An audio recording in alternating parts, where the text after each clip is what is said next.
Hoy es el día, el último, que nos toca hablar un poco de qué tienen de subversivas nuestras maternidades, y para ello contamos con Gracia Trujillo y Fefa Vila. Es que ricasco a las dos por estar aquí hoy y contarnos parte de vuestra vivencia y experiencia en esto de las maternidades y también, bueno, pues en algún momento si se conecta algo con tema trabajo o, bueno, con vuestra experiencia alrededor de ello. Como otros días, vamos a hacer primero la parte en la que hacemos las exposiciones individuales. Primero irá Gracia con unos 20 minutos, luego Fefa y, bueno, mientras se van haciendo sus intervenciones, el resto podemos ir, si queréis, en el chat pidiendo turno de preguntas para esa segunda parte que tenemos en la que es ya el diálogo compartido. Bien se puede hacer o ir escribiendo pues a mí me apetece, y como aparece el nombre ya con el que estáis en Zoom, pues os vamos dando paso, o bien escribiendo la pregunta directamente si alguien no quiere hablar, ¿vale? Entonces, bueno, sin enrollarme más, doy paso a presentar a Gracia y a que nos cuente ya todo lo que quiere compartirnos. Bueno, Gracia Trujillo es doctora en Sociología, profesora en la Universidad Complutense de Madrid y activista feminista queer. Es autora de 2 libros, uno, Identidades y acción colectiva, y otro, Deseo y resistencias, 30 años de movilización lesbiana en el Estado español, 1977-1907. Este acaba de ser otra vez editado este año. Además, cuenta con un amplio número de publicaciones sobre diferentes temas, como por ejemplo teoría y prácticas políticas feministas y LGTBI queer, memorias y archivos, pedagogía queer y reproducción y parentesco no heterosexual, entre otros temas.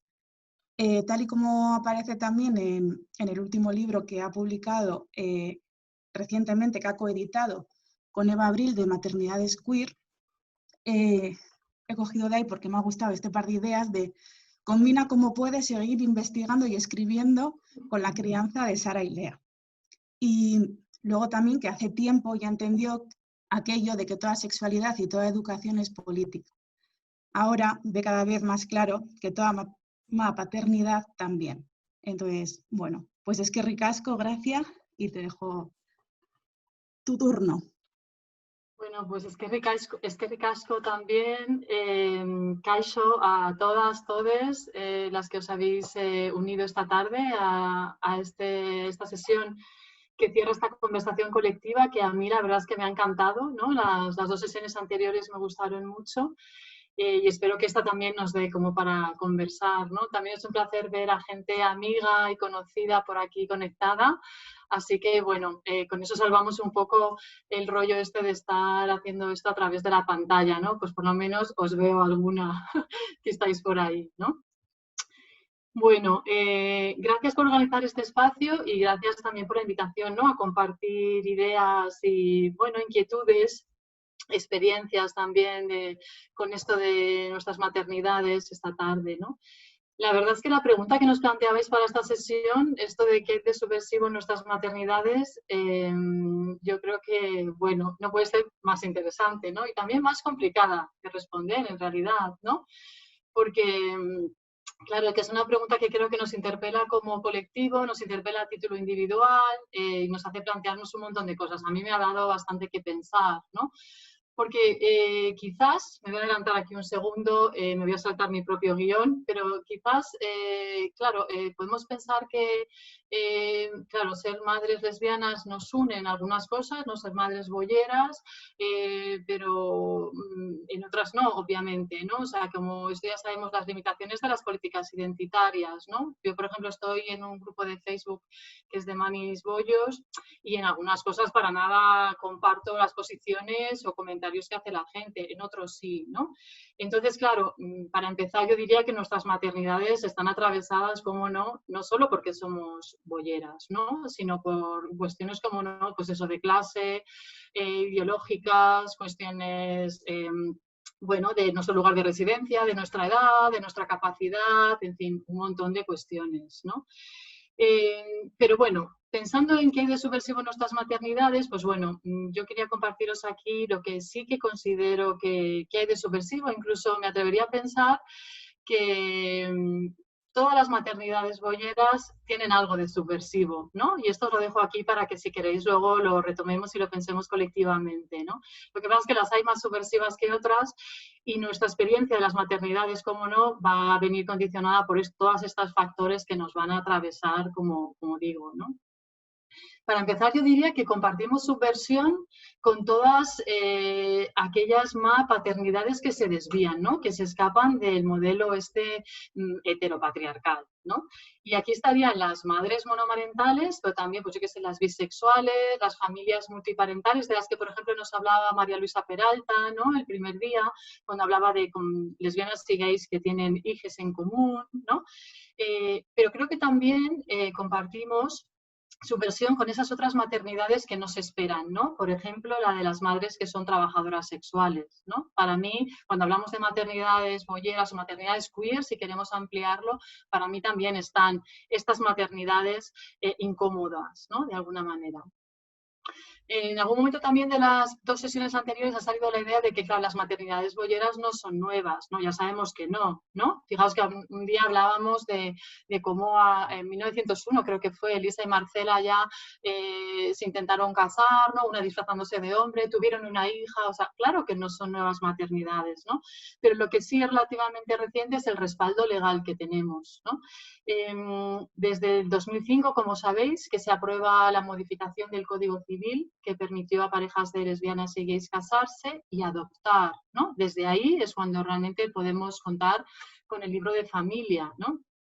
Y quería mencionar aquí algo que bueno, para recordarlo, que quizás sabéis, o a lo mejor no tanto, que es que en el 2005 el Partido Popular, y creo que esto es, como digo, que es que tenemos que recordarlo, puso un recurso ante el Tribunal Constitucional, que es un recurso, fijaos, que duró hasta el 2012, que se resolvió y que tuvo en vilo, literalmente, a familias, a parejas que se habían empezado a inseminar, o que querían inseminarse, o que tenían planes de casarse, o gente que se había casado y no sabía si estos derechos se los iban a echar para atrás, ¿no? O sea, durante 7 años estos derechos, tanto matrimonio como filiación, estuvieron suspendidos, ¿no? ¿Por qué? Porque el Partido Popular había puesto este recurso, ¿no? Esto es lo que, bueno, un teórico y activista trans como Dean Spade ha llamado violencia institucional, ¿no? Es que literalmente la gente habla de que aquellos años fueron años de mucho estrés, de agobio, etcétera, ¿no? Y bueno, quería recordaros esto y también, mientras preparaba estos días estas notas, claro, justo no sé si habéis leído que Hungría acaba de prohibir, ¿no? Las adopciones por parte de parejas del mismo sexo hace unos días, ¿no? Y países como Alemania, por ejemplo, solamente han aprobado la posibilidad de que adoptemos, siendo parejas del mismo sexo, hace 2 años, ¿no? O sea, quiero decir con esto que las conquistas legales que tenemos no solo han costado mucho, son relativamente recientes en nuestro contexto también, sino que tenemos contextos cercanos que no las tienen o que las están echando para atrás, ¿no? Atención con esto porque creo que es importante que no lo perdamos de vista, ¿no? Fijaos, cuando pensamos también en técnicas de reproducción asistida, quizás no se conoce tanto que fue una ley, la ley del 1988, la primera que abrió la puerta a que como más allá de nuestra opción sexual pudiéramos, sí, pudiéramos inseminarnos, etcétera, ¿no? Lo que pasa es que, fijaos, del año 88, pues realmente muy poquitas lesbianas realmente se atrevieron, ¿no? Muy pocas lesbianas dieron el paso de utilizar técnicas de reproducción asistida para quedarse embarazadas, ¿no? En realidad no fue hasta el 2006 con la ley de reproducción asistida cuando nos empezamos a plantear, y aquí lo digo en plural, como colectivo, ¿no? Las lesbianas, nos empezamos a plantear que se pueden utilizar estas técnicas para ser madres, ¿no? Desde el 2006 no es tan reciente, ¿no? Bueno, hasta aquí un poco como cuestiones que me parecían importantes para comenzar, ¿no? Y quería compartiros también, antes de dar paso como las ideas clave que creo que a mí me dan que pensar cuando pensamos en esto de la subversión de nuestras maternidades, es que en un artículo que escribí con una compañera antropóloga el año pasado, hicimos un repaso un poco de todas las investigaciones, o de una parte importante de las investigaciones que hay sobre familias LGTBI, ¿no? Nos encontramos básicamente con que hay, la mayor parte de las investigaciones se dividen como en dos grandes líneas, ¿no? Cuando analizan nuestras familias, hay una parte que nos analiza de manera comparada con las familias heterosexuales, ¿no? Para ver si reproducimos o no y cómo el modelo heterosexual, ¿no? Y aquí hago un apunte que creo que es importante, que creo que parte del feminismo de vez en cuando contribuye, ¿no?, a esta línea de decir que, claro, que cómo es que como lesbianas queremos ser madres. Yo me acuerdo que a mí me interpeló una compañera feminista en una mesa redonda y me dijo que explicara que por cómo yo, siendo lesbiana, yo quería ser madre. Y pensé, bueno, pero ¿y por qué no? Explícame tú por qué no, ¿no? Y digo esto porque creo que hay veces que a las lesbianas, cuando este sector feminista nos pregunta si queremos ser madres, porque parece que vamos a reproducir, ¿no?, este modelo como heteropatriarcal, ¿no? No sé, es que parece que se nos considera como una especie como de portadoras de una especie de pureza ideológica feminista o algo así, como que tenemos que encarnar, ¿no?, la falta de contradicción absoluta y como, no sé, yo sigo un poco alucinando cuando nos hacen estas preguntas, ¿no? Y sigo un poco también alucinando cuando desde el feminismo se nos critica esto de que reproducimos, ¿no?, el modelo. De hecho, me recuerda a cuando a las mujeres trans se les dice que reproducen los estereotipos de género. Pero bueno, en fin, que levante la mano quien está totalmente libre de reproducir estereotipos, ¿no? Entonces, no sé por qué nosotras tenemos como este foco, ¿no?, como esta mirada crítica especial siendo lesbianas, ¿no? Y por qué incluso, ya digo, compañeras feministas se cuestionan que queramos lanzarnos a este mundo de las maternidades, ¿no? Bueno, claro, un poco con la idea de que la maternidad es este espacio, ¿no?, pues bueno, pues de confinamiento de las mujeres, ¿no?, históricamente, y entonces que por qué lo vamos a reivindicar, en fin, ¿no? Esta es una línea de investigación importante, ¿no? Y luego la segunda línea de investigación importante es, fijaos, el análisis de las posibles diferencias que hay o no en la crianza de los hijos e hijas por parte de nuestras parejas, ¿no?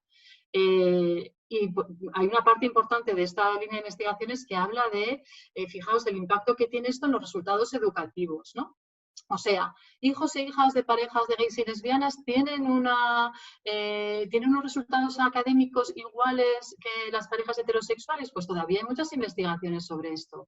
Y aquí, además, quería comentaros, hay una psicóloga, profesora de la Universidad de Sevilla, María del Mar González, que hizo un estudio en el 2003 que concluyó que no había diferencias, ¿no? Y ese estudio ha sido bastante influyente porque contribuyó bastante como a calmar un poco las aguas con este tema de, bueno, a ver, estas parejas cómo están educando a los hijos e hijas, ¿no? Pero fijaos que es que investigaciones más recientes han llegado a señalar que sí que hay diferencias, pero en positivo. O sea, que nuestra forma de enseñar, de educar, resulta que nuestros hijos e hijas no solo no lo hacen peor en el cole, sino que tienen pues menos estereotipos de género, están mucho más abiertos a otras identidades de género, expresiones de género de sus compas del cole, ¿no?, a otras formas de familia, ¿no? Y sobre todo, académicamente resulta que tampoco lo están haciendo mal, sino que en ocasiones hasta mejor, ¿no? Esto es un poco que no sale mucho porque creo que a veces se considera que con decir que no hay diferencias es suficiente, y cuando resulta que hay diferencias a veces que en gran parte que son positivas, ¿no?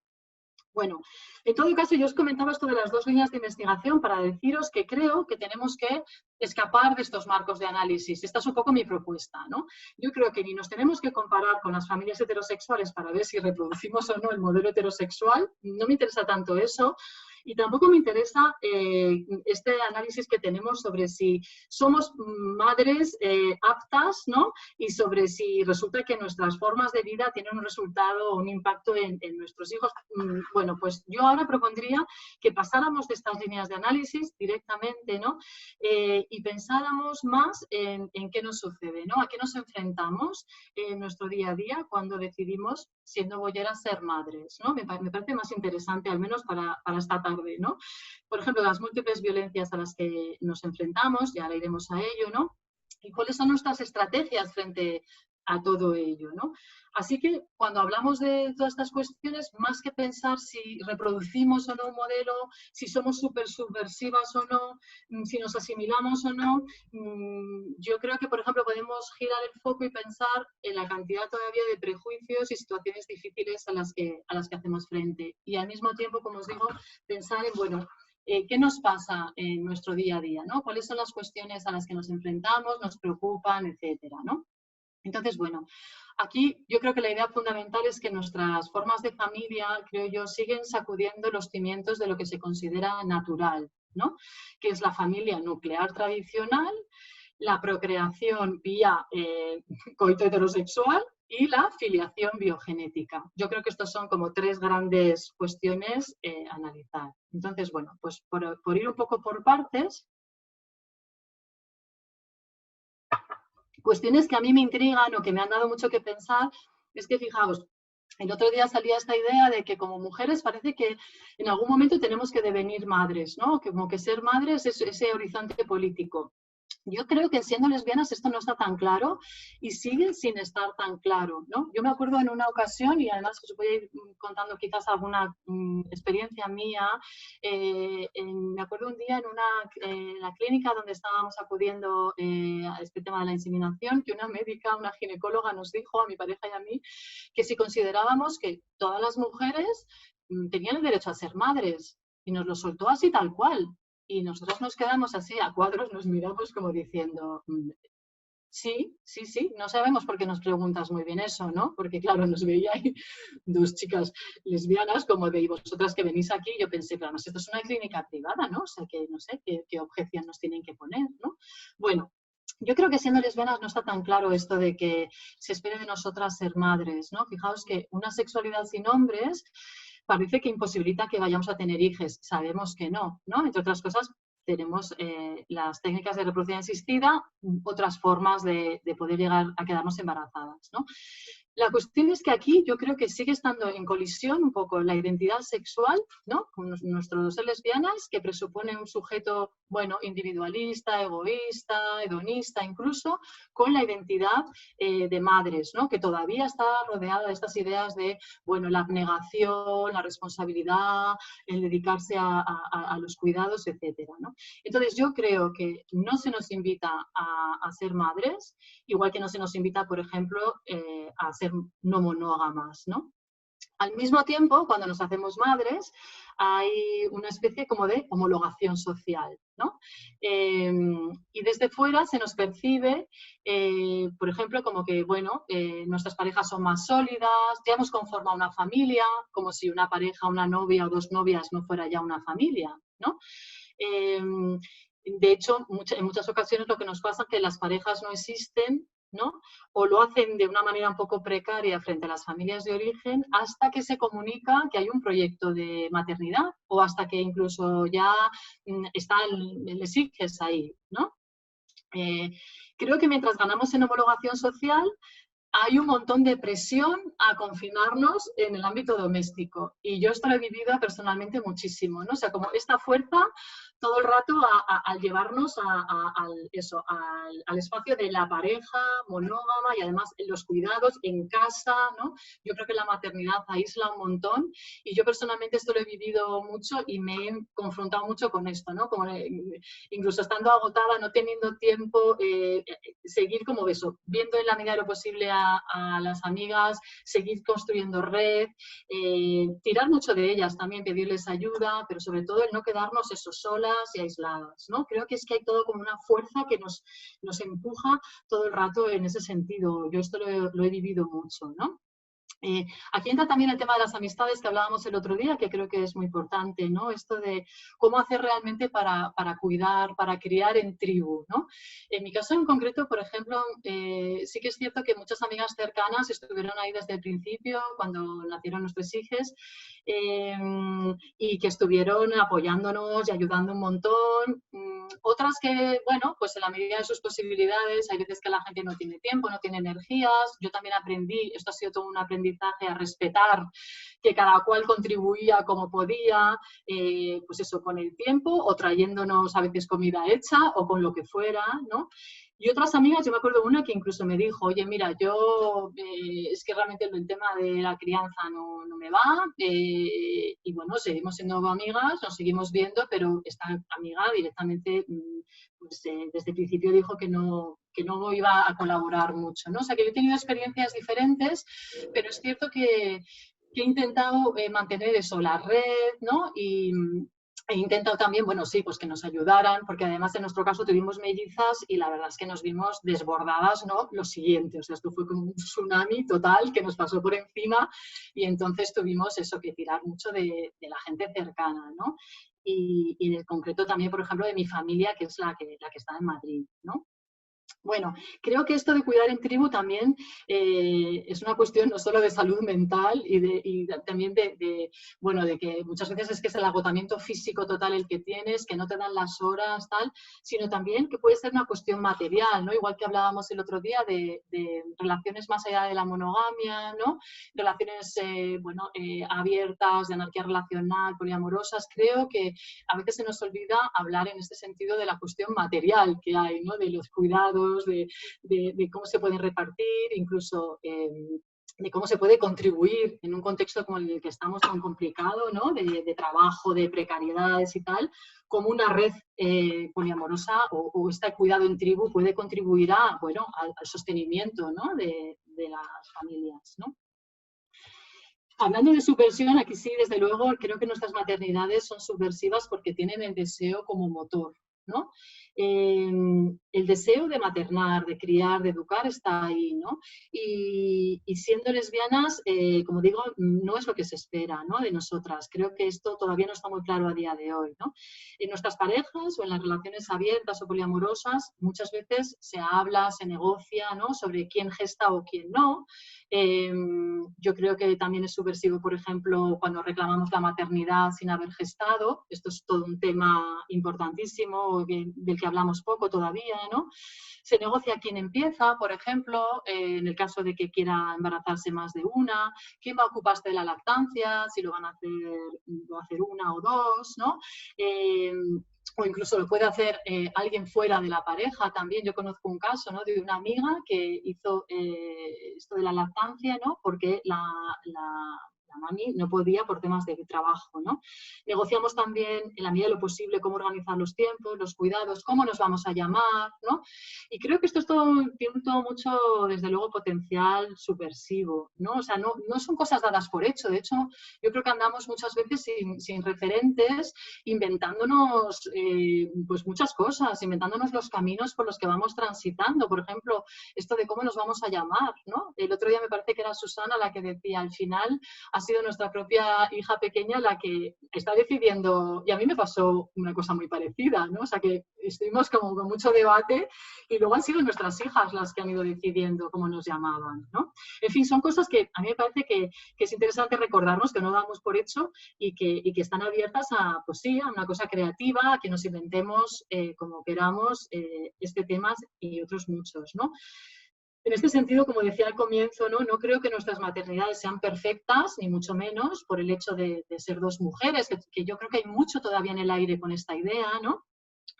Y tampoco creo que eso, ser madres lesbianas nos haga ver las cosas de la misma manera, ni compartir las mismas experiencias, ni mucho menos, ¿no? Creo que es como una condición necesaria, pero no suficiente para compartir, pues eso, maneras de ver la vida, etcétera, ¿no? Como os decía antes, ¿no? Pero creo que al menos, bueno, pues intentamos hacer las cosas de otra manera, ¿no? En la medida de lo posible, cada cual, pues como puede o como quiere, ¿no? Creo que hay otra cosa fundamental también y es que nuestro deseo de criar, de maternar, es ese deseo el que da entidad al parentesco, ¿no? Y no la biología. Esto es fundamental, ¿no? Y se habló de esto en la primera sesión, ¿no?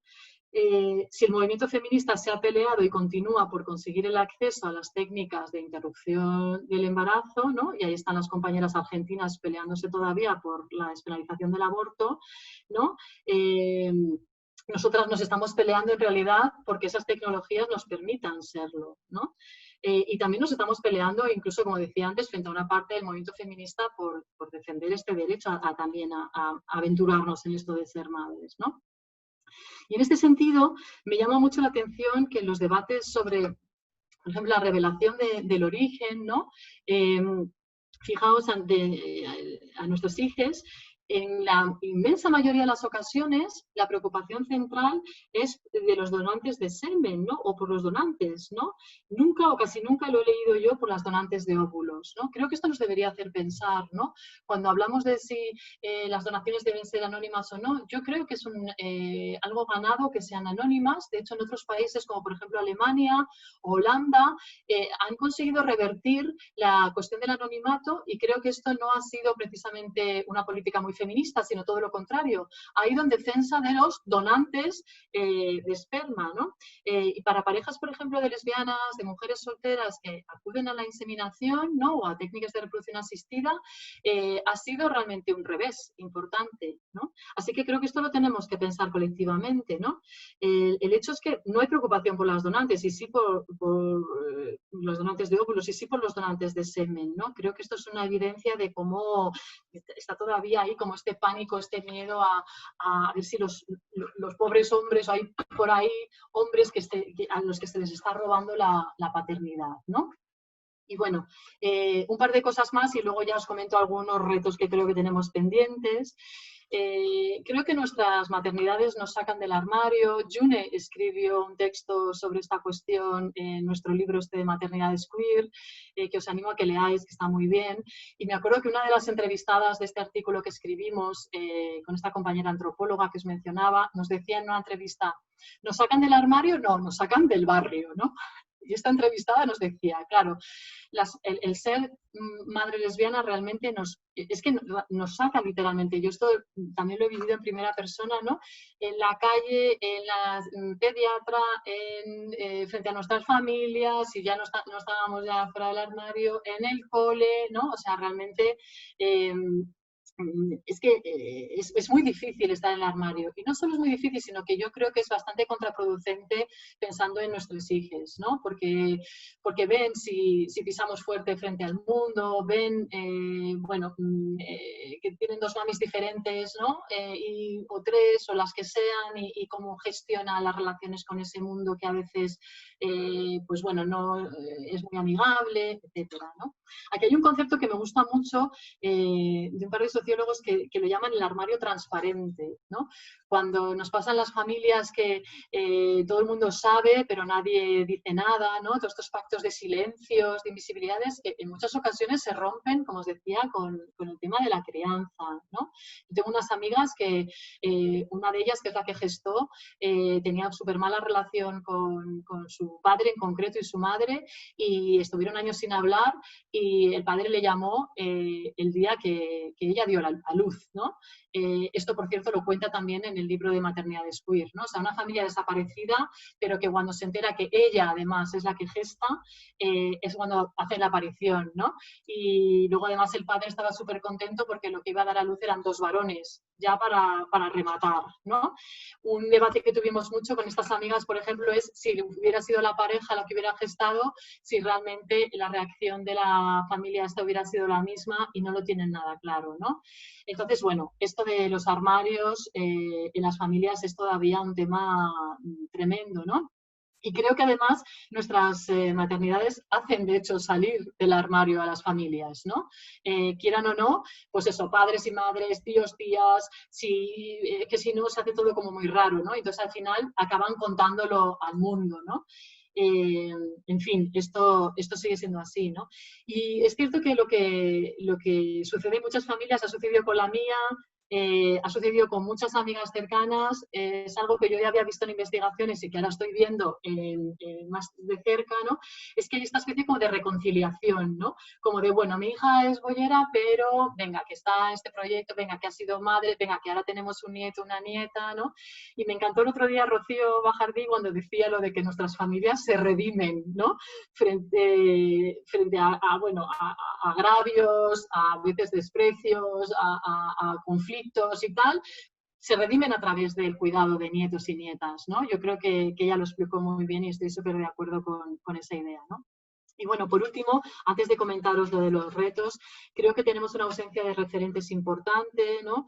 Que nos limita, y al mismo tiempo creo que esa ausencia de referentes es una oportunidad para redefinir, para reinventar, pues eso, nuestras maternidades, para abrir nuevos caminos y hacerlo como mejor nos parezca, ¿no? En este sentido creo que es fundamental, y esta es parte de mi experiencia, el tener amigas boyeras que también son madres, ¿no? Estoy viendo por aquí alguna, por nosotras y por nuestros hijos. Nosotras hemos compartido mucho estos primeros años con una pareja de amigas que son madres y ahora con algunas otras, y creo que para los peques es súper importante ver también que sus familias no son las únicas, ¿no? Esto es súper importante, y para nosotras es también importante vernos en colectivo, ¿no? Así que bueno, ya para finalizar, creo que tenemos muchos retos, pero voy a apuntar 3 que me parecen importantes de cuestiones que todavía no son legales y que creo que podríamos pelear, ¿no?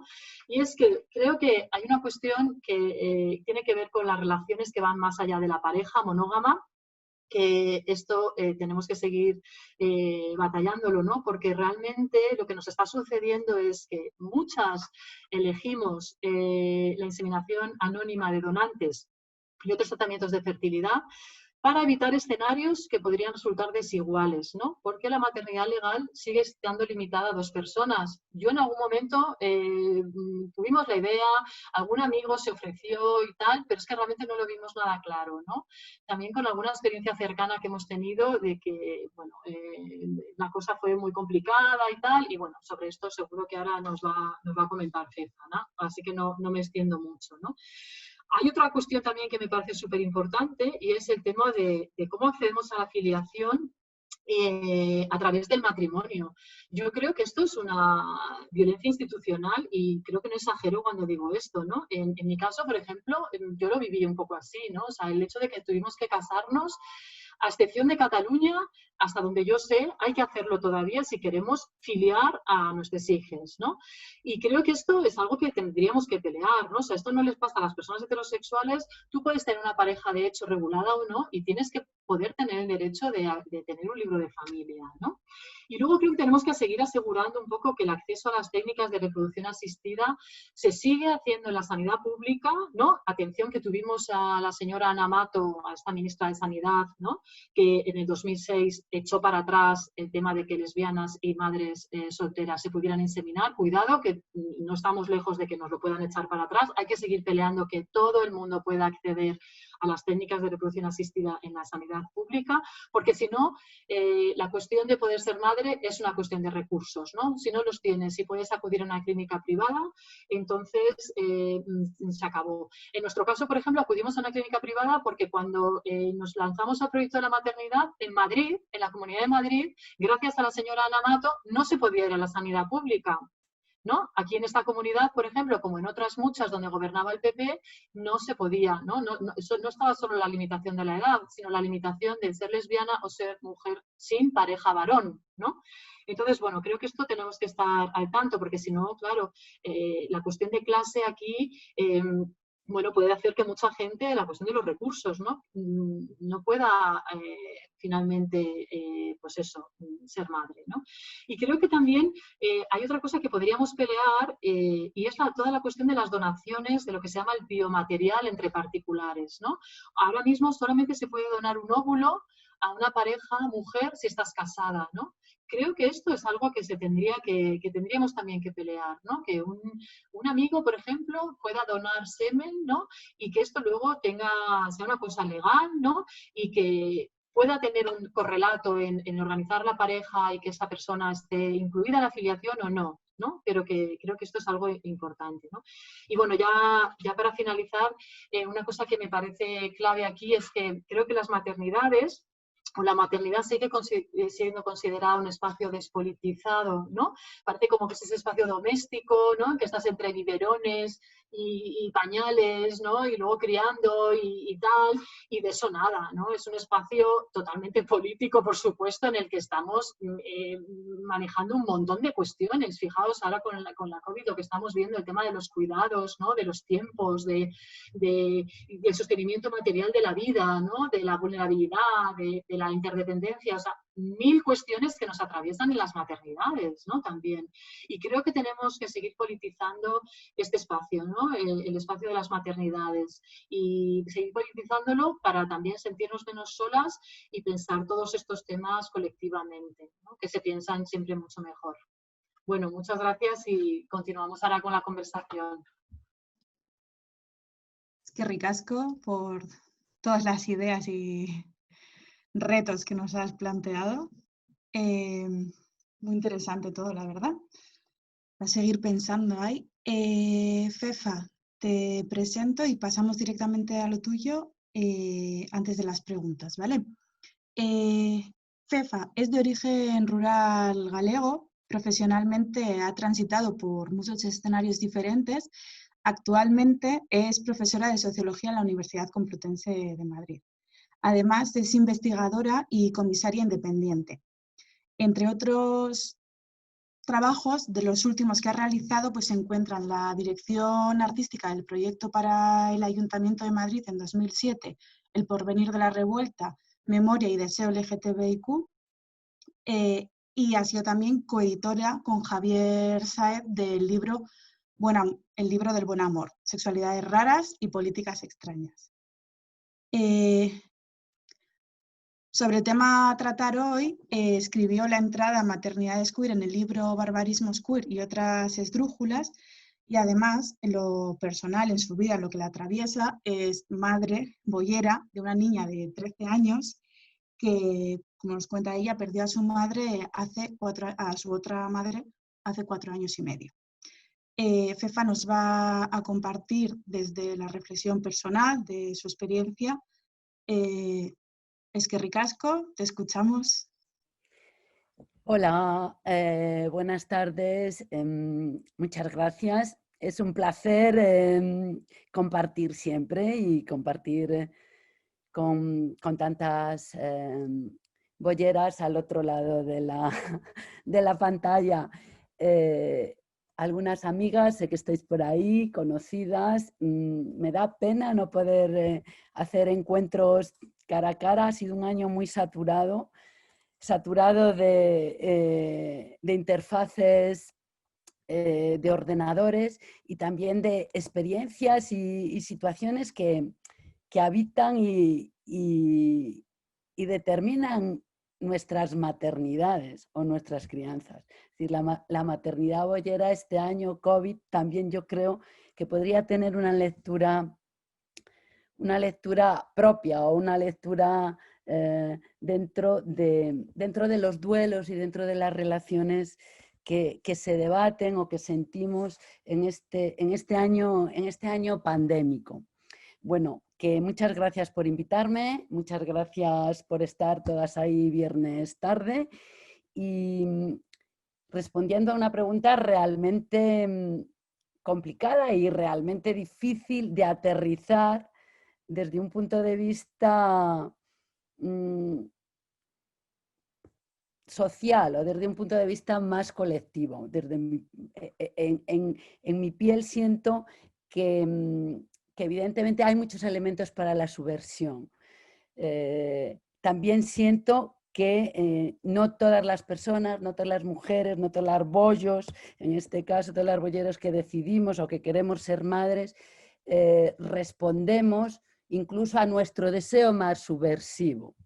Es decir, que la realidad y el deseo se articulan en tensiones muy, muy complejas, muy difíciles de transitar y muy difícil de expresar o de relacionar, incluso en estudios, creo, de si es subversiva o si no es subversiva. Yo creo que es muy difícil, altamente paradójico y complicado responder a esa pregunta de una manera general. Creo que hay que acotarla y que incluso habrá momentos en que una propia biografía maternal boyera sea muy subversiva y otra en la que sea altamente conservadora. Es decir, depende de factores muy contextuales y también de nuestra propia biografía, que nuestra propia biografía nos la imaginamos, pero también en su proyecto, en su proyección cambia, se transforma y modula. Y la propia maternidad nos cambia en tanto que sujetos entendidos como subversivos. Es decir, son relaciones sujetas a complejidades y a tensiones muy importantes, más que cualquier otra maternidad, creo más que la maternidad heterosexual, por así decirlo, y que nos llevan a situaciones muy diversas y que cada mundo maternal boyero podría reflejar esas tensiones entre lo radical, lo conservador, entre la frustración y la expansión de formas muy complicadas. Pero respondiendo a la pregunta, y partiendo de la idea de que lo que más determina a las maternidades boyeras no es la propia maternidad, sino los contextos en los que esa maternidad y las biografías en las que esa maternidad se proyecta, diría que hay algo altamente subversivo de inicio y que no le damos mucha importancia o a menudo nos olvidamos. Y es que las bolleras no follamos, no tenemos relaciones sexuales para quedarnos preñadas,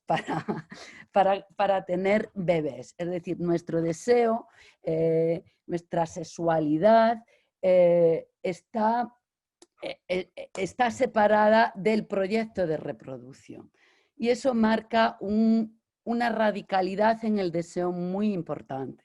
Marca una doble radicalidad. Por una parte, somos radicales en tanto que sujetos sexuales, afectivamente eróticos y activos, invisibilizados en tanto que sujetos sexuales, pero por otra parte, nuestro deseo es un deseo que se escapa al destino natural que se le presupone a una mujer, que es el ser madre. Y lo explicaba Gracia de alguna manera en su intervención. Es decir, pensamos, nos detenemos a pensar, valoramos mucho cómo, cuándo y por qué queremos ser madre. Creo que es la maternidad más reflexiva que puede haber actualmente. En ese sentido, crea tensiones también muy subversivas. Es decir, necesitamos inseminaciones de todo tipo, o privadas o en la sanidad pública o en casa. Necesitamos esperma, necesitamos gestionar ese tipo de cuestiones, pero por otra parte pensamos que podemos determinar, hablar, negociar, cuestionar cada paso y cada momento en el cual estamos pensando en ser madres, ¿no? Y yo creo que eso implica un movimiento muy radical a muchos niveles, a nivel de la medicina, a nivel de las relaciones de pareja, a nivel de las estructuras que vas a mover, a nivel íntimo e interno en tu relación con tu deseo y cómo se va modificando desde lo que decides hasta lo que sucedes, cada uno de los pasos, el por qué, el cómo, el cuándo, dando lugar a una proliferación de situaciones muy diferentes de ser madres.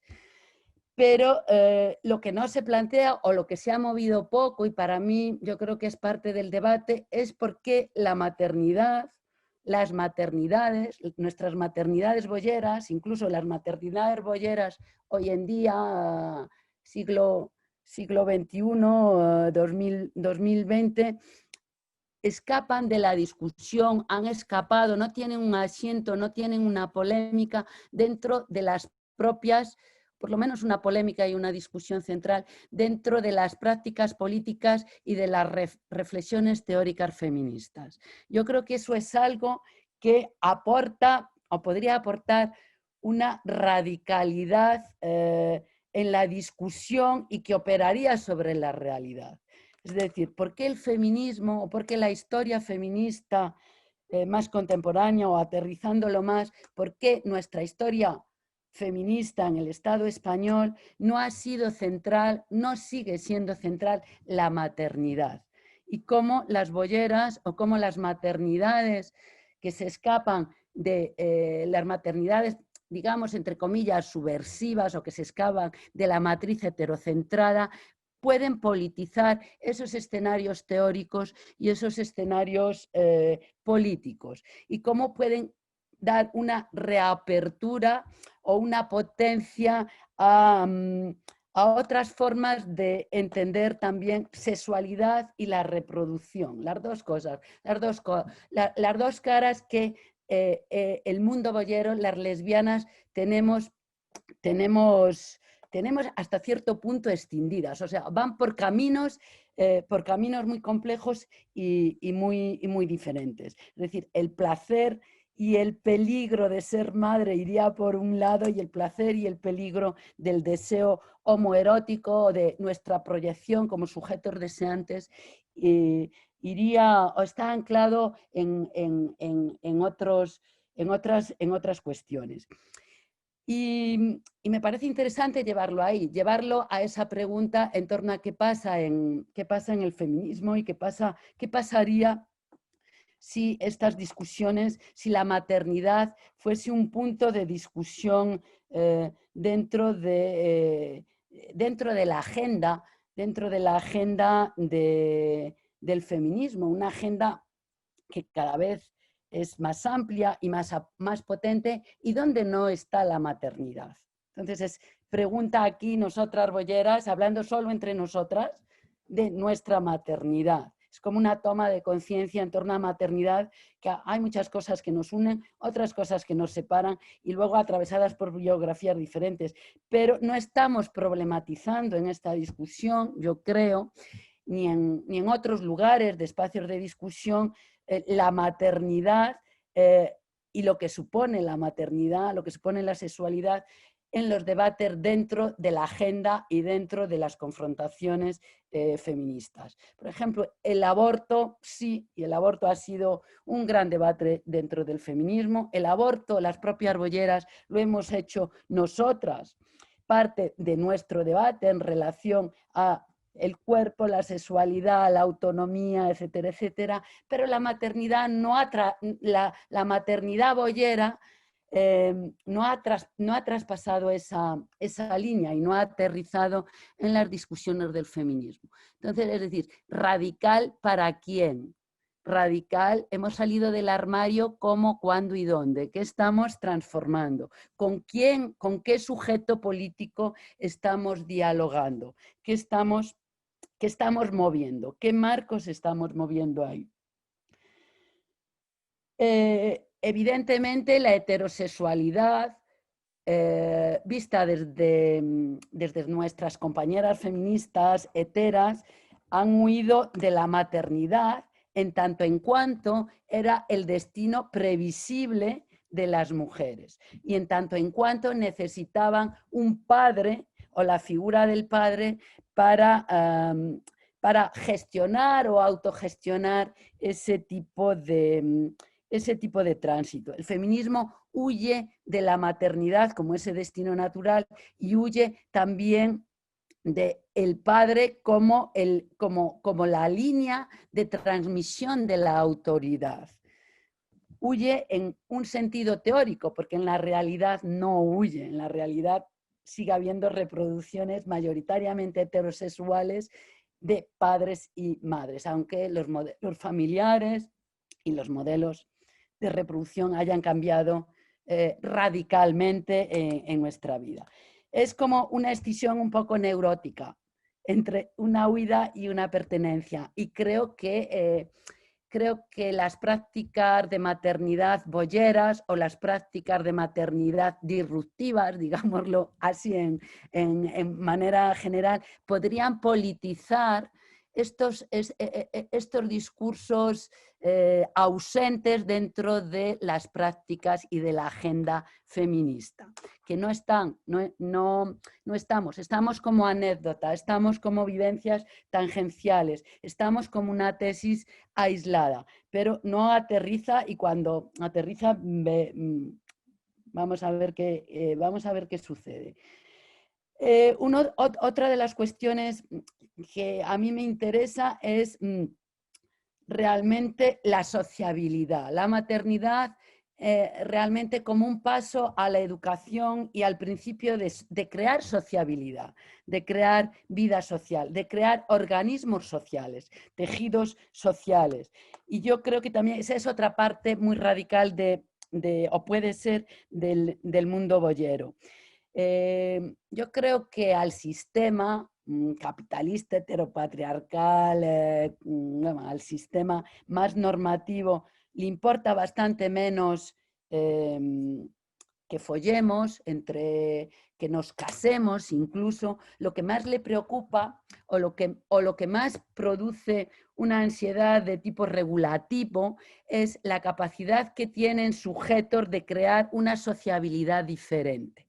Es decir, la potencia que tienen sexualidades no normativas de instaurar formas de vida social que se alejen de las estipuladas.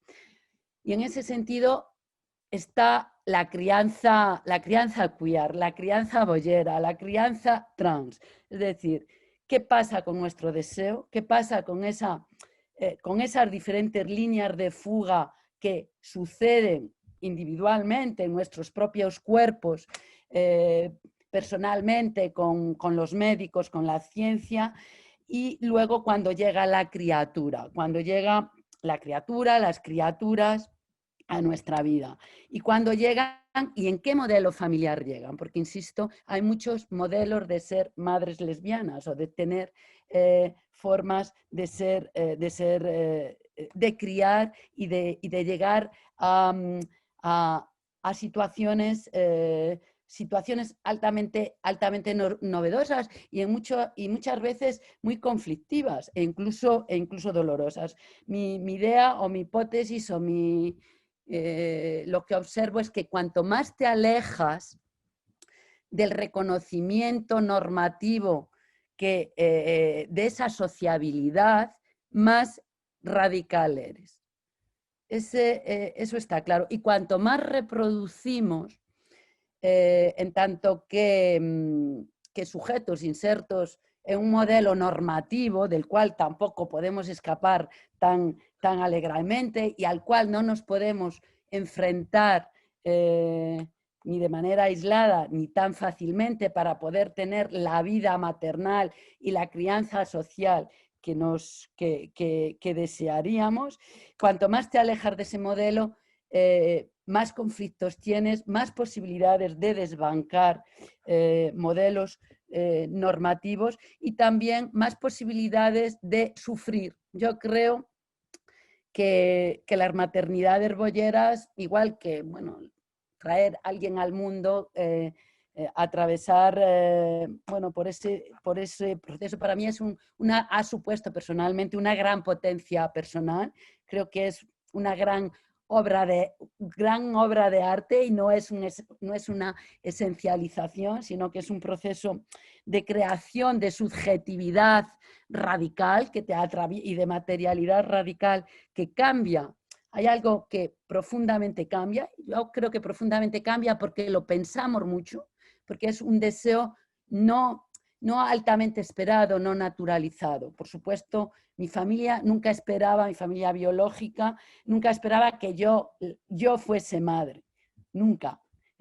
Todas mis hermanas podrían ser madre y la boyera nunca podría ser madre. Fue algo súper radical que la boyera, de las 4 hermanas, o sea, 2 somos madres y una es la boyera, ¿no? Y mi abuela decía, tú nunca vas a ser madre. Esa decisión también que me parece importante y me parece importante para radicalizarla, en el feminismo, y para introducir ahí el debate que también Gracia lo explicó de alguna manera, esa decisión entre lo público y lo privado que marca la maternidad. Y que yo creo que esa escisión que han vivido las mujeres, digamos, como gran universal, es rota o de alguna manera puede ser rota por la experiencia de la maternidad que vivimos las lesbianas. Porque queda rota en su composición, es decir, no pivota sobre una figura paterna o masculina pública, o que se le presupone lo público, y un destino doméstico o privado que se le presupone a la mujer. Es decir, pivota por una realidad que confunde ese dualismo preestablecido de hombre o mujer. Entonces rompe también o se enfrenta o conflictúa lo público y lo privado. Es decir, yo creo que si hay algo también radical en las maternidades bolleras o en las maternidades disruptivas, es que rompe con esos dualismos, pero sobre todo que politiza y radicaliza y lima esa división entre lo doméstico y lo público, lo político y lo privado, lo público y lo privado. No hay una línea tan divisoria, es decir, lo privado, la maternidad boyera, se hace política en la medida en que se hace pública también, en la medida en que politiza cada espacio que transita y que lo radicaliza o lo subvierte mucho más en la medida en que el modelo familiar, los retos y nuestras propias biografías, en tanto que madres, tensionen esos espacios y lleven al espacio público todo ese deseo de cambio.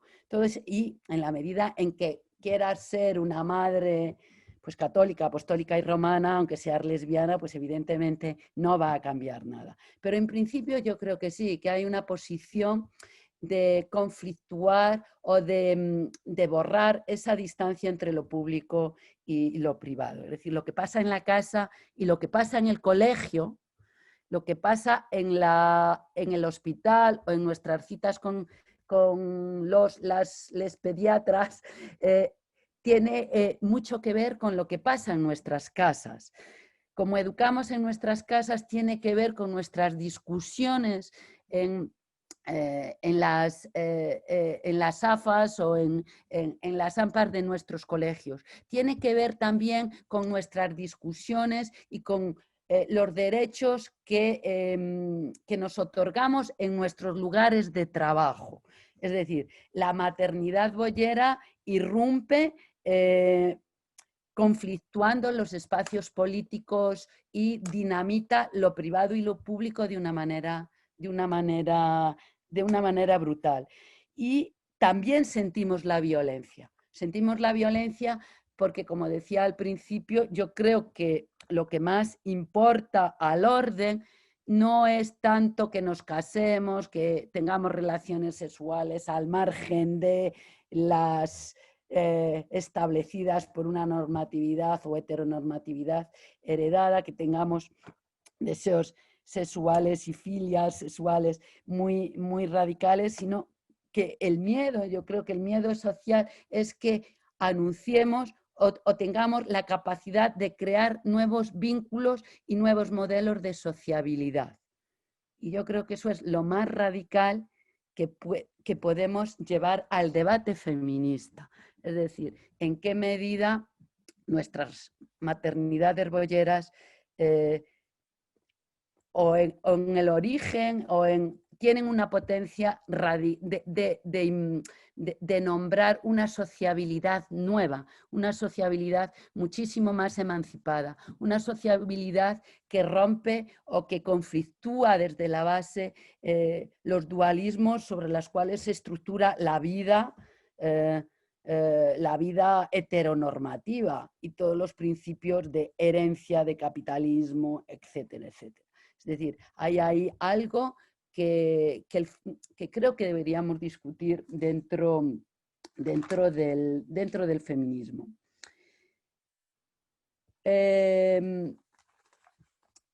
Otro tema muy importante es que, bueno, no sé si lo habéis hablado, no he tenido la oportunidad de escuchar las otras sesiones, las escucharé estas Navidades, es identificar las violencias que sufrimos, las violencias institucionales, pero también las violencias cotidianas. Yo creo que parte de esas violencias pasan por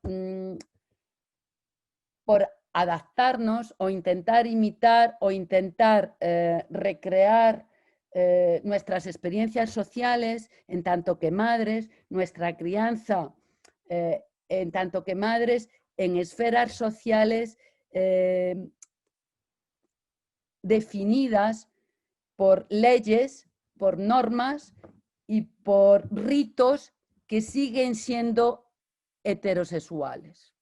Es decir, la ley, la cultura y los ritos a los que se nos invita, y digo que se nos invita, no son nuestros o no son del todo nuestros. No los hemos desplazado.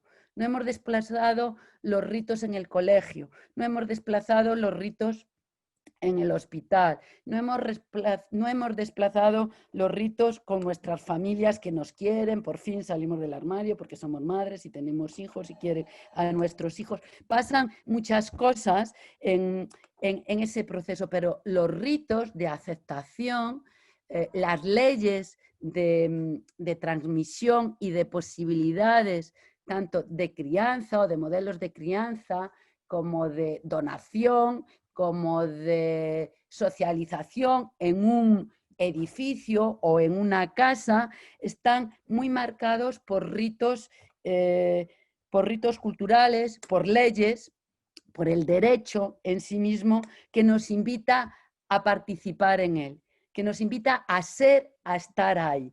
¿Qué quiere decir eso? ¿Que no cambiamos nada?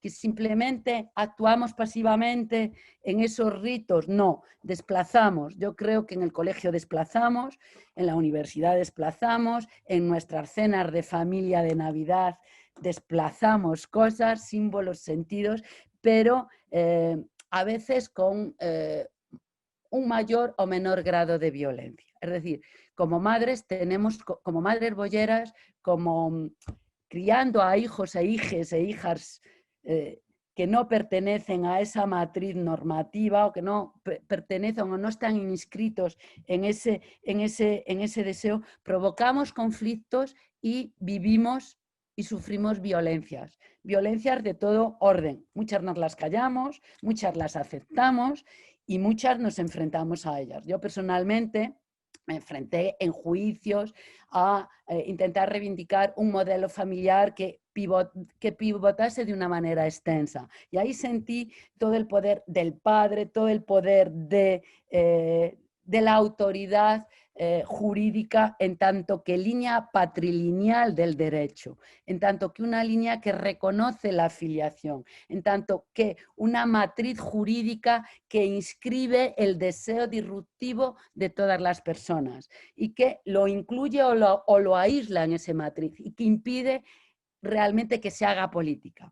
Impide salir de esa matriz porque realmente lo más problemático o lo que creo que más problemas puede causar es problematizar esa matriz en la cual en mayor o menor medida quedamos inscritas. Entonces yo creo que son muchos los avatares, son muchas las posiciones en las cuales transitamos, a veces somos megaconservadoras para poder seguir siendo y sobreviviendo y a veces somos muy radicales y conseguimos cambiar pequeñas cosas.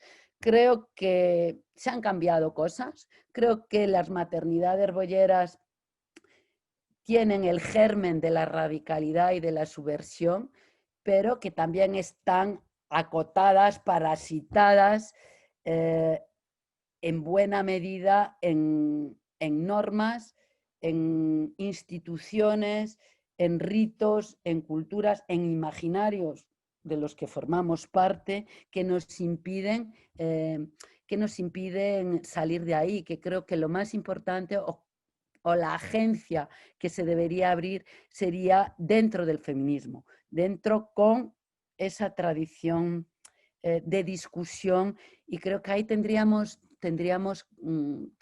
un filón para hablar, para hablar de una maternidad subversiva y de una maternidad que material y simbólicamente cambie procesos, cambie instituciones, configure unas nuevas formas de criar y de ver. Y luego, bueno, esa es una parte que está atravesada, pues sí, por la medicina, por la jurisprudencia, por los ritos culturales, pero también está atravesada porque una vez que las criaturas llegan a este mundo, nos enfrentamos también a problemas que nunca hubiésemos imaginado. Una cosa es la teoría y luego es la práctica de lo que nos sucede a diario, los microexclusiones o macroexclusiones, las respuestas y la socialización al margen de lo que cada una de nosotras o de nuestras familias puede pensar, que está inmerso una criatura que es tuya, pero no es tuya, es del mundo, porque sale de tu cuerpo y se extiende hacia el mundo. Y ese mundo es violento, es heteropatriarcal, es homófobo, es lesbófobo, pivota sobre cánones muy homogéneos culturales, de consumo, etcétera, donde nuestros hijos e hijas se crían y que no es fácil salir de ahí. Crea también tensiones todo el rato, crea tensiones y es un aprendizaje del cual se ha hablado muy poco y también se ha escuchado muy poco, y yo creo que eso sería la otra vía que yo abriría de maternidades subversivas, es escuchar a nuestros hijos, hijes, hijas. Tenemos que contar con ellos.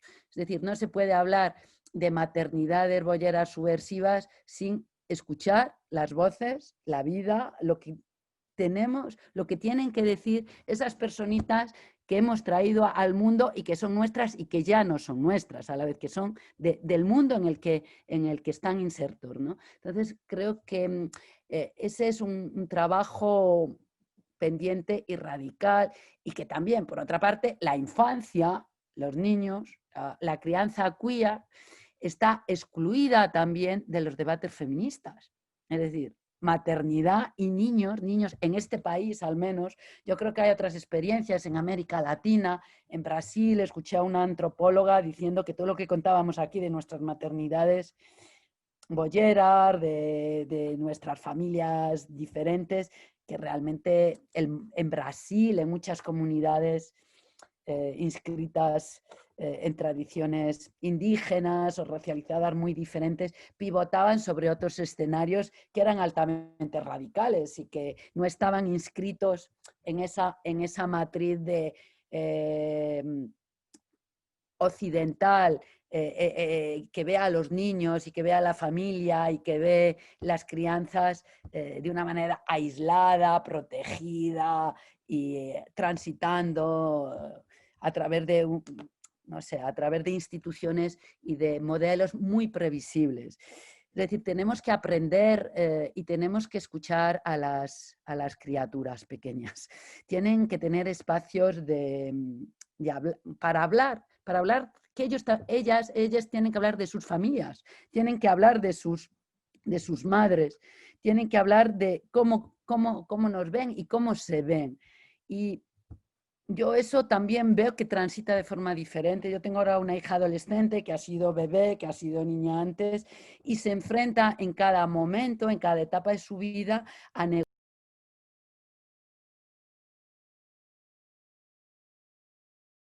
el gato, nuevos amigos, nuevas... Hemos perdido un poquitín, pero ya está. Bueno, era un gato que ha pasado por ahí, que forma parte de la familia. Los niños y las niñas transitan de forma diferente nuestras maternidades bolleras. En cada etapa de su vida se enfrentan al reconocimiento, a la exclusión, a la homofobia y a pensamientos en torno a la norma y a sus espacios sociales, también de manera muy compleja a lo largo de su vida. Yo creo que aprendemos mucho, o podemos aprender mucho también de ellos. Entonces, haría ese ensamblaje de maternidad, crianza, niñas mayores, como una discusión de apertura hacia una nueva política y hacia una nuevo proceso de socialización muchísimo más complejo y más abierto, por supuesto, a escenarios relacionales y vitales más emancipatorios. Mientras no, creo que seguimos sujetas en mayor o menor medida a la matriz heterocentrada que nos produce, y no nos hemos escapado, todavía no nos hemos escapado de ahí. No sé, creo que Gracia ya ha contado muchas cosas. Yo simplemente quería plantear preguntas, dudas. Yo no he estudiado este tema a fondo, simplemente he tenido la oportunidad, a través de una biografía expandida, compleja, muy pensada y transitada entre el placer y el dolor, pensar sobre este tipo de cuestiones. Y os lo dejo ahí como para hablar, si queréis, ahora en la conversación. Gracias, Fefa.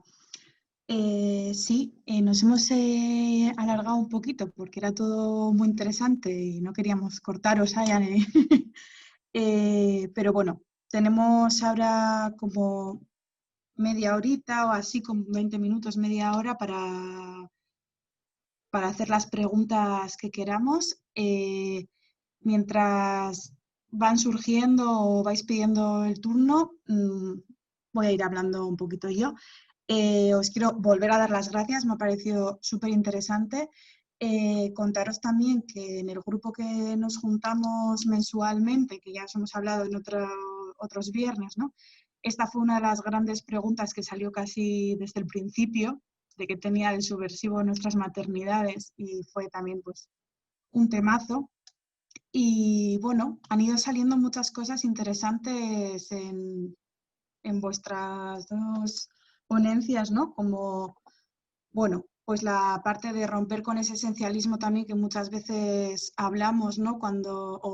O de repente podemos llegar a generar, al decir maternidad es bollo, ¿no? Y volver a caer en un esencialismo que no es real, que cada persona, cada vivencia, cada familia lo va a vivir de una manera. Y tenemos muchas cosas parecidas, pero también muchas diferencias, ¿no? A la vez que lo ha comentado sobre todo Gracia al principio, ¿no? De cómo podemos compartir subversiones también con otras maternidades que has llamado incómodas, ¿no? Que me ha gustado esa manera de nombrarlas. Bueno, también en el mismo grupo nos planteábamos muchas veces eso, cómo poder hacer esos lazos, cómo generar, bueno, salirnos de nuestras casillas y buscar estrategias conjuntas con esas otras maternidades, paternidades, familias incómodas, ¿no? Que rompen esta norma heterocentrada. Y también el temazo que ha traído Fefa de los debates feministas, la agenda feminista, cómo la maternidad queda fuera. Aquí el año pasado, en las jornadas de Euskal Herria de Salda Badago, las jornadas feministas, hubo también un gran temazo con esto, no solamente con las maternidades bollo, ¿no? Sino con la maternidad en general, como no estaba presente. Y bueno, hay un gran reto también, ¿no? De cómo poder ir ocupando esos espacios. Veo por el chat que os estáis animando. ¿Alguna quiere hablarlo? Sí, está Marta, que tiene dos preguntas, Marta y Paula. Vale, pues Marta, cuando quieras. Hola. ¿Me oís? Sí. Vale. Bueno, tengo una pregunta, va más dirigida a Gracia porque ella ha nombrado el tema como que se había planteado, he llegado un poco tarde a la charla, entonces igual lo habías no sé, explicado antes y no he llegado, pero bueno, pregunto. Que tenías como, o cuando os planteabais maternar, ¿no? Os planteasteis la opción de hacerlo con un amigo y luego, ¿no? Visteis que esto podía dar problemas y decidisteis decantaros por otra opción, ¿no? Entonces, era un poco por saber qué problemas, o sea, me puedo imaginar, no sé si este tío tendría derechos sobre el hijo por haber dado el semen o algo así, porque no sería un donante anónimo, no sé si va en esta línea. Bueno, esta es mi primera pregunta, si me puedes aclarar.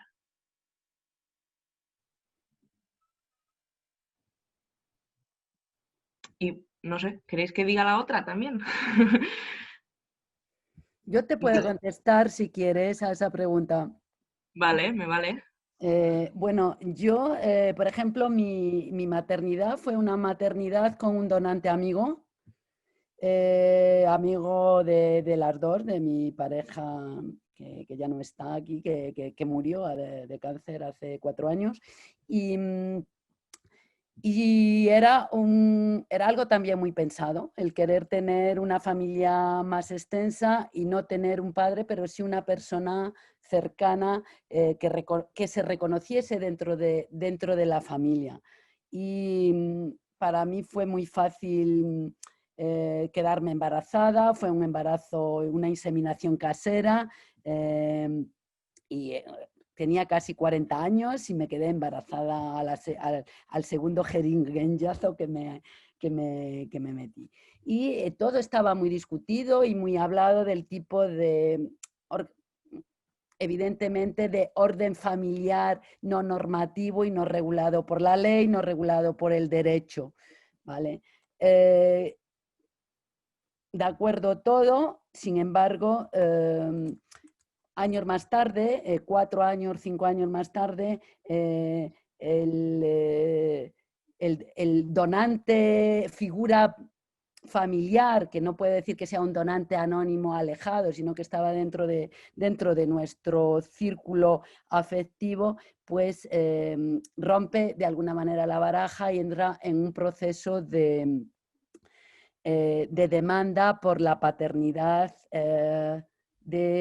de nuestra hija, de Ada. Y eso que se veían y demás, pero bueno, cosas tenía él, otra pareja, pasan cosas y es imposible parar ese deseo que para él significa tener autoridad sobre su hija, es decir, estar con ella cuando él quiere, no cuando nosotras queramos. Es como una ruptura de la independencia de la comunidad, es decir, de reivindicar su autonomía y su autoridad de padre.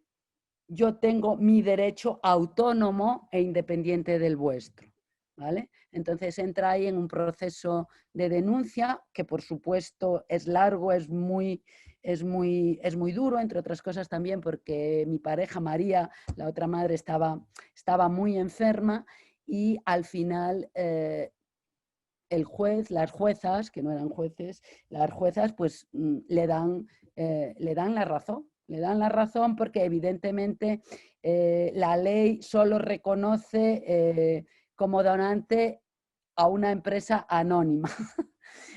Si no, realmente un donante no anónimo siempre puede reivindicar la paternidad. Es decir, la patria potestad y la paternidad nunca la pierde. Siempre, aunque la criatura tenga 30 años. Es decir, siempre, en cualquier momento puede aparecer y reivindicar esa paternidad. Es cierto que en otros países como Estados Unidos o Canadá existen acuerdos o se reconocen acuerdos previos. Es decir, tú puedes ir a un notario, a un juez o incluso legalmente en algunos estados de Canadá puede haber varias figuras reconocidas legalmente, no solo 2, puede haber hasta 6.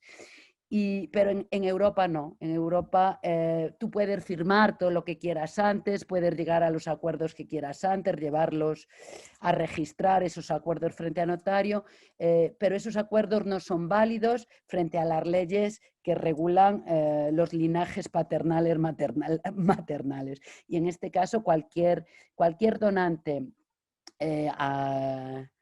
anónimo, o cualquier donante conocido no anónimo puede reivindicar en cualquier momento esa paternidad. Después de mi caso, que se hizo público, salió en el periódico y todo, a mí me llamaban muchas lesbianas, madres, que les estaba pasando lo mismo.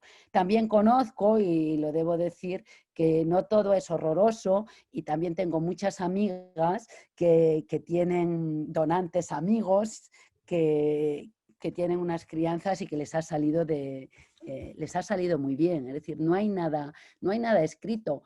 Por eso pienso que influye muchísimo, pues sí, el contexto jurídico, el contexto legal y normativo en el cual están inscritas nuestras realidades y nuestros proyectos, pero también nuestras propias biografías personales y lo que nos acontece y no está pensado. Y también todo lo que sucede después de cuando nace una criatura, ¿no? Toda la energía libidinal y todas las proyecciones que mueve y que no es fácil prever de antemano. Pero eso sí sucede, es decir, hay una garantía de la figura del padre que pivota por encima de todo, por encima de todos los acuerdos que como lesbianas o como personas queers podamos tener y establecer para crear otro tipo de sociabilidades. O sea, el padre reclama, puede reclamar la paternidad, aunque me imagino que tu hija estaba inscrita con vuestros apellidos y todo eso. Estaba con los míos. Porque no nos habíamos casado tampoco. Claro, si no cumples el... Claro, tienes que estar casada, tienes que... bueno, y yo estábamos en contra del matrimonio, o sea, pasaban muchas cosas. Por eso digo que la sociabilidad se rompe, pero luego la realidad muchas veces te lleva a la norma, te lleva a las posibilidades de existencia jurídica, ¿no? Entonces, es decir, que hay muchas realidades que quedan desprotegidas o que quedan realmente... al bies, bueno, a que sean disciplinadas bajo lógicas sobre las cuales no han nacido sobre esas lógicas, pero luego son disciplinadas sobre esas lógicas, la lógica del matrimonio, la lógica de la ley, la lógica de etcétera, etcétera. Vale, para las siguientes preguntas, no sé, se me había acoplado por ahí. Marta, creo que tú tenías otra pregunta para hacer y os vamos a pedir que las vamos a hacer 3 seguidas y las vamos a responder juntas por el tema del tiempo, ¿vale? Entonces, sería tu pregunta, vale. Marta. Udane, yo quería comentar una cosa a esta compañera que ha preguntado así. Y es que lo que nos pasa también aquí en el Estado español es que si no estamos casadas, a la hora de filiar hijos, ¿no? Tú tienes que hacer un proceso de adopción si no has sido la mami gestante, del bebé de tu compañera, ¿no? Y esto han ido pasando los años y ahora, pues bueno, te puedes encontrar también con gente de los trabajadores sociales que no sea precisamente muy amigable, ¿no? Pero yo conocí hace unos años, me acuerdo en un congreso, a una profesora que ella contó su caso en concreto, que le había tocado una trabajadora social, una mujer, que les había hecho, bueno, una investigación allí en la familia y tal, y que fue súper violento todo y que poco más o menos que ella no era apta para adoptar el bebé de la pareja, ¿no? Quiero decir con esto, que han ido pasando los años y que ahora, bueno, pues ya está la cosa un poco, aunque no nos asegura nada, ¿no? Pero esto es lo que hace que al final muchas o muchos decidamos casarnos. Yo para nada estaba tampoco pero para nada en mi guión lo que me apetecía, ni mucho menos, ¿no? De hecho, me me acuerdo que precisamente con Fefa estábamos entonces en el grupo de trabajo queer y fuimos uno de los grupos que nos peleamos un poco con el tema del matrimonio, ¿no? Que no nos parecía que tenía que ser la prioridad política de nuestro movimiento, ni muchísimo menos, ¿no? Y sigo siendo súper crítica con el tema del matrimonio, cómo no, ¿no? Pero aquí era la manera de ahorrarme entrar en un proceso de adopción del bebé, ¿no? Que me parecía un rollo de mucho cuidado, ¿no?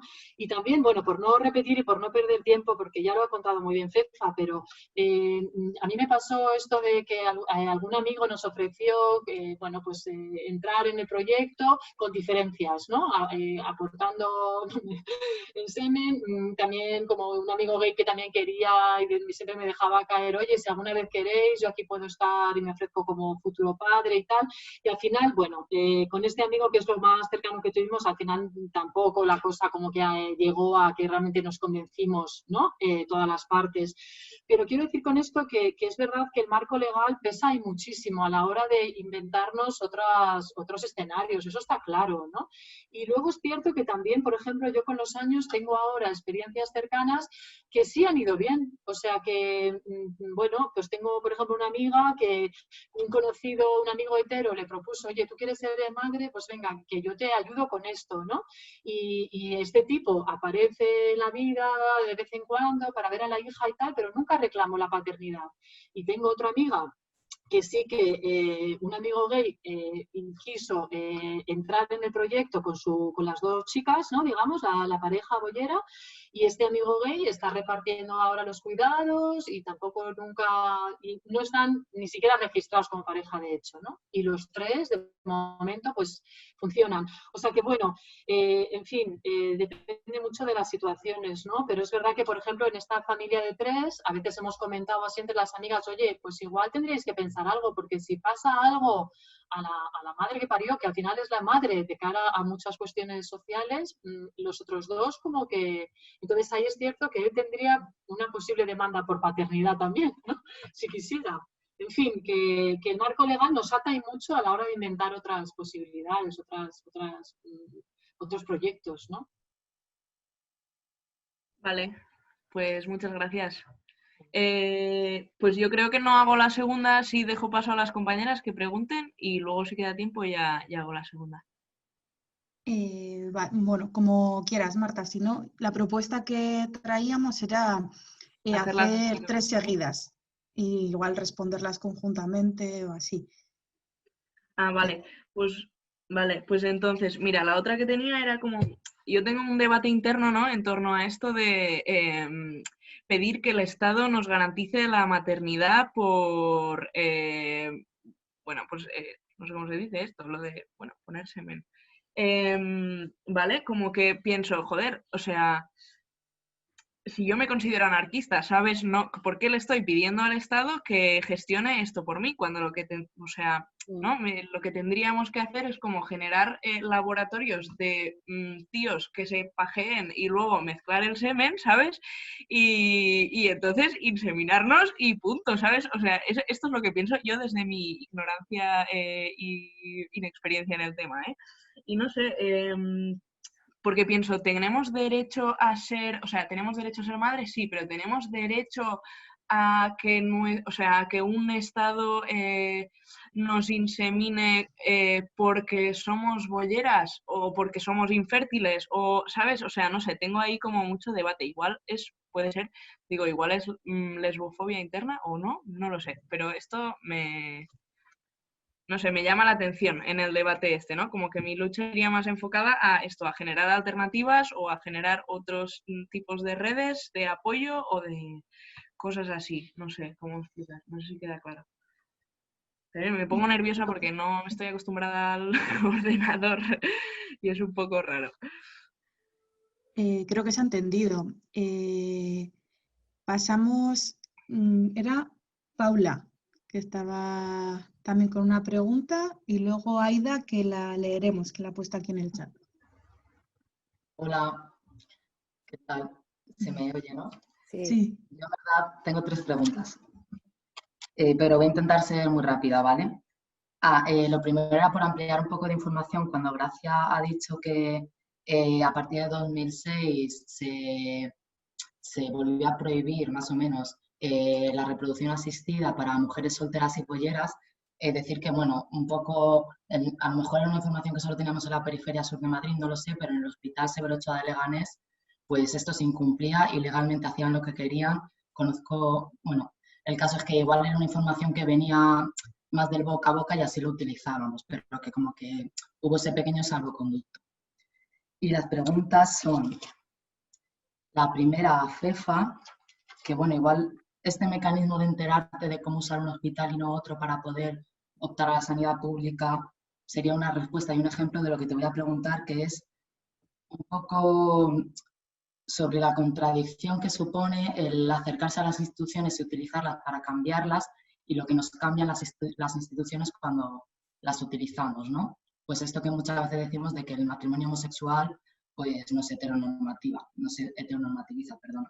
Y las otras dos van para Gracia, y una es que no lo he entendido bien. Ah, vale, que has dicho que en 2006 aparece la ley de reproducción asistida y en 1988 has dicho que aparece otra cosa, que no me he enterado muy bien de lo que era, si lo puedes repetir. Y otra pregunta, sí, con respecto a esto que dices de que te tienes que casar para adoptar, ¿no? Que yo muchas veces he pensado que la estrategia sería casarte, no contárselo a nadie, hacer el trámite y luego celebrar el divorcio, como ahí haberle colado un gol al Estado. ¿Qué pasa en esta situación en verdad? ¿Qué pasa si te casas, adoptas y luego te divorcias? ¿Se invalida el divorcio? No sé si sabéis algo al respecto de eso. Y nada, que muchísimas gracias por la charla, que nos está gustando mucho por aquí. Guay. Bueno, como al final son tantas preguntas, la de Aida la vamos a dejar para después. ¿Qué os parece? Para que Fefa y Gracia tengáis tiempo para poder responder a todo. Vale. ¿Respondemos ya o al final? Sí, ahora, luego hacemos la de Aida. Vale, pues yo respondiendo a la pregunta que me acaban de hacer en torno a las instituciones y a esa doble vínculo paradójico, esquizofrénico de estar en las instituciones para cambiarlas o salirnos de ellas para transformar el mundo y la vida. Vivimos en estados de derecho, obviamente.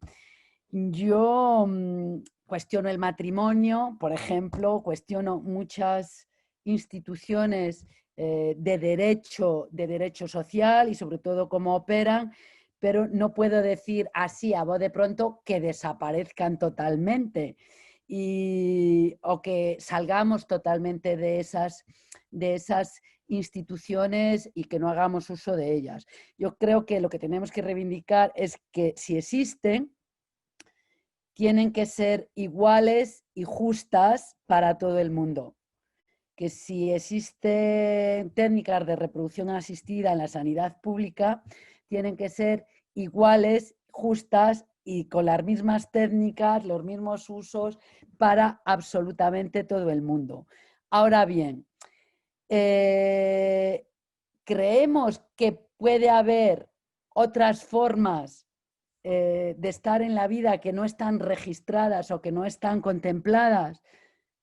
Sí, yo creo que existen, pueden, debe, y de hecho la historia, el propio derecho ha cambiado gracias a esas formas de vida no reconocidas y por eso existen los movimientos sociales, los movimientos de protesta, la ampliación del mundo, de la vida y de los derechos. Yo personalmente creo que, en eso soy a lo mejor un poco punky, el aborto tiene que ser un derecho universal, el derecho a la inseminación también tiene que estar contemplado para todo el mundo, pero también contemplarse la posibilidad de que puedas abortar en tu casa, como en los años 70, y que pueda haber conocimientos para poder hacerlo, que pueda haber técnicas y tecnologías que no tienen que pasar directamente por el control del cuerpo y de la vida y la regularización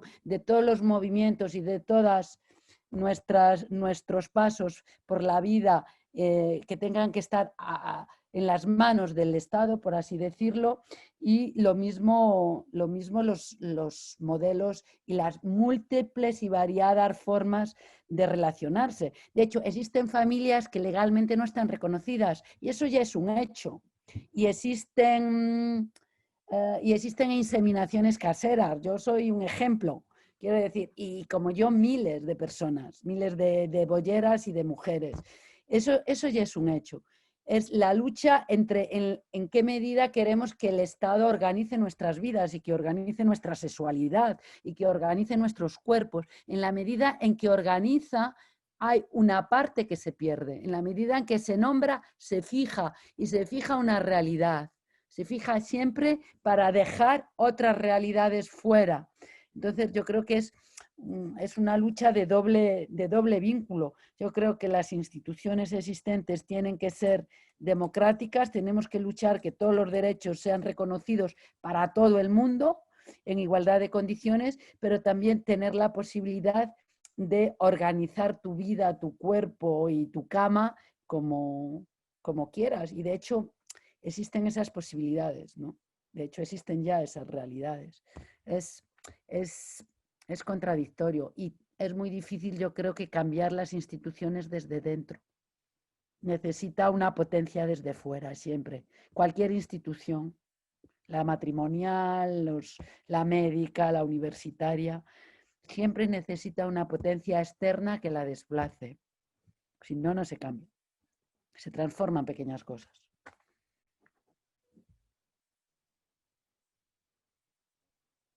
No sé, creo que Gracia tenía 2 preguntas.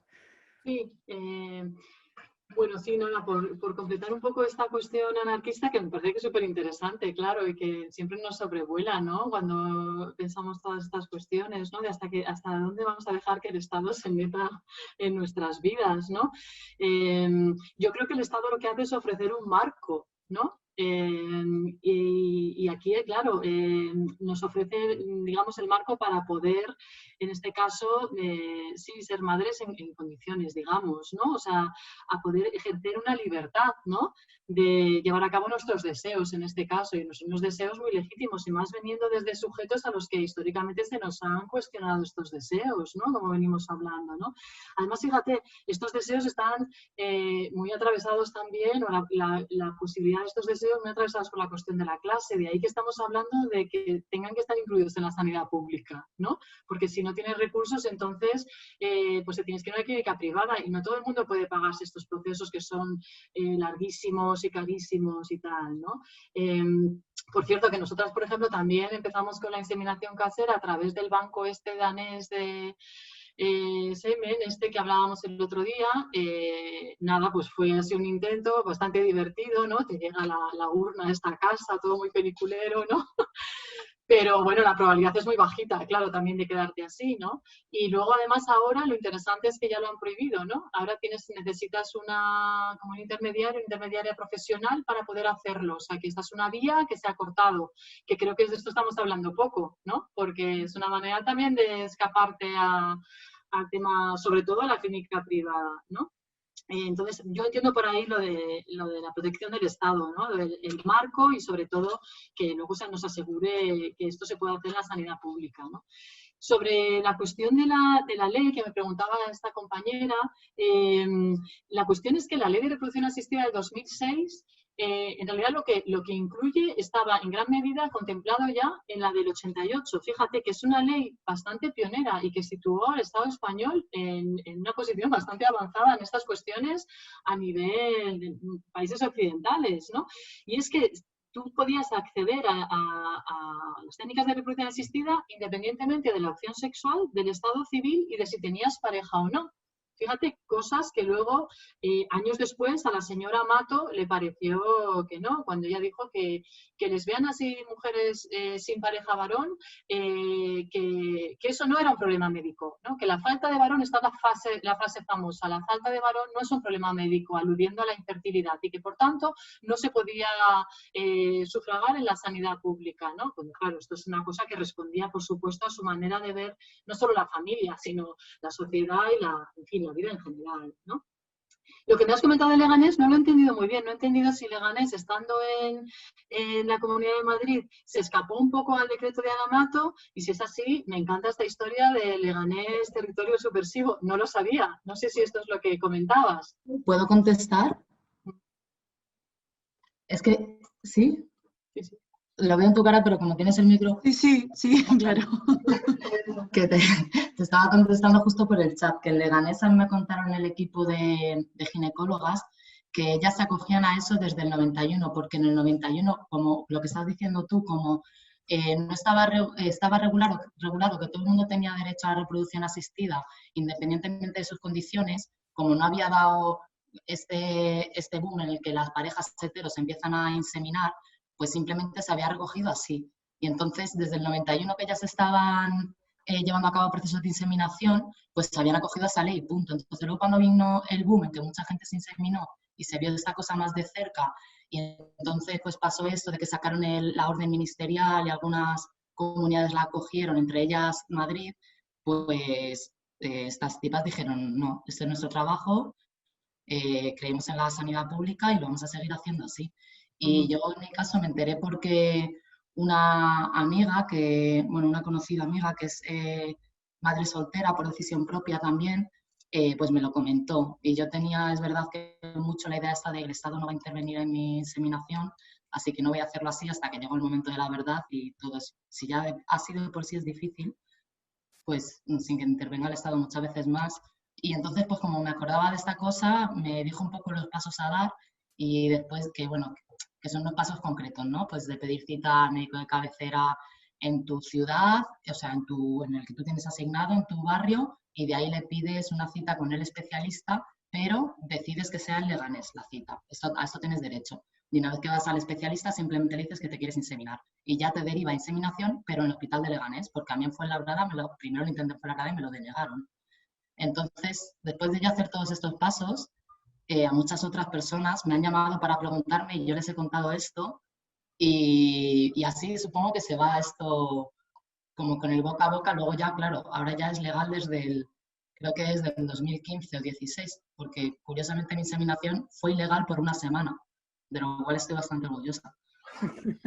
Pero bueno. Sí, un apunte rápido sobre esto. Fíjate, es legal porque se ganó el recurso en el Tribunal Superior de Justicia de Madrid, porque se consideró que este decreto ley no tenía cabida, ¿no? Que estaba realmente excluyendo a grupos sociales, ¿no? Y fíjate, otra cosa interesante también, esto de Leganés no lo conocía, pero me encanta, son experiencias de desobediencia civil, ¿no? De gente que está dentro y dice, yo esto no lo voy a obedecer literalmente, ¿no? Pero fíjate, estaba pensando mientras te escuchaba que precisamente las dos primeras madres que consiguieron registrarse como madres lesbianas fue antes precisamente del 2005, antes de que se aprobara el matrimonio, y esto porque se lo pelearon en los tribunales. Son dos chicas bolleras de Pamplona, en concreto, que una de ellas había dado a luz y la otra inició todo un proceso para adoptar al bebé de su pareja, ¿no?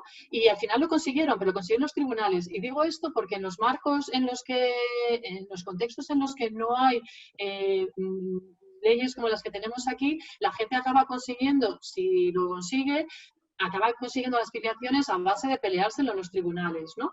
Por ejemplo, tengo una amiga que está en Atenas que además está trabajando la tesis sobre esto, sobre las madres lesbianas y sus estrategias en un contexto en el que no hay posibilidad ni de registrarse como parejas de hecho, ni de casarse, ni de nada. Entonces, lo interesante es analizar las estrategias que tienen, ¿no?